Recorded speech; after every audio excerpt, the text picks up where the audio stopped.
Hey guys, welcome back to another video. Hope you guys are all doing well. Another match, Brighton away tomorrow at 5:30 UK kickoff. So obviously, depending on where you're from, you might have to adjust the time. But look, this is a game. A lot of fans, I think, a lot of fans are nervous for it, and I think rightly so. I think Brighton have been one of our bogey teams. Every time we play against Brighton, we just seem, I don't know, it just seems that we just can't get a result. I mean, I'm looking at right now, our last 5 games against Brighton, they did the double over us last season.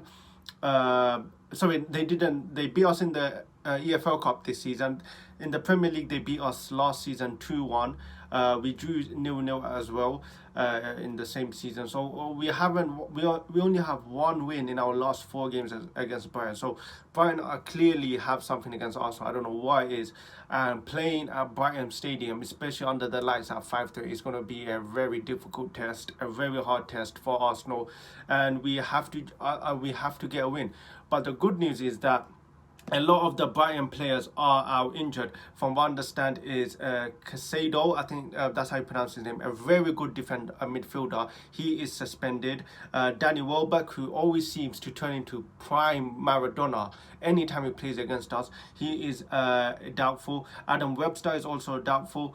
And there's also talks about McAllister apparently not being available just yet, obviously with the whole World Cup. So there's a chance that he might not be playing. But I can't explain to you. There's this thing with Brighton that even I hate playing Brighton. I don't know what it is. They would go lose to teams like Leeds. And every time they come up against Arsenal, they turn into like prime Barcelona and always just beat us. They have something over us. So it's going to be a very difficult test. But I'm confident Arsenal can get the win. In terms of Arsenal, no new injury updates. There has been some photos of Tomiyasu back in training, but I don't think he's going to play.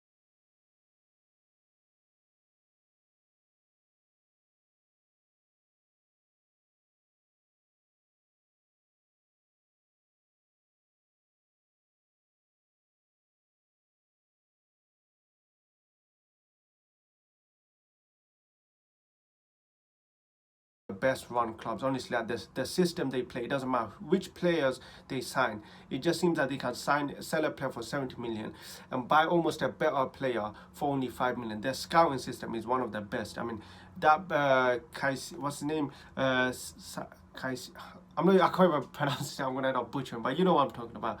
Caicedo, or I think that's how you pronounce his name. He is one of the best midfielders. I mean, you look at Liverpool; they're already trying to sign him for 70 million pounds. So it just shows how good Brighton are in terms of how well run club they are. And honestly, if I was a Brighton fan, I would be very excited for the future. But it's about Arsenal. We need to get the 3 points. I keep mentioning, the pressure is really on us. Manchester City are hunting us. Eddie Nketiah, another game for him to turn up. Yes, it's all good scoring in the Emirates Stadium, but when your backs are up against the wall at Brighton Stadium, 5:30 kickoff under the lights, that is where the top strikers need to perform, and Eddie Nketiah has to perform again. I'm confident. Hopefully, he does get a goal. But it's going to be a really interesting game. I do believe Arsenal have what it takes to get the win. I think Arsenal will just edge a win. Hopefully it's a confident win, like a comfortable win. But yeah, guys, I'm going to predict a 2-1. I don't think we'll keep a clean sheet. I think it's going to be a very difficult 2-1. But yeah, guys, that's the end of today's video. If you enjoyed it, hit that like button, subscribe if you're new, and I'll catch you guys next.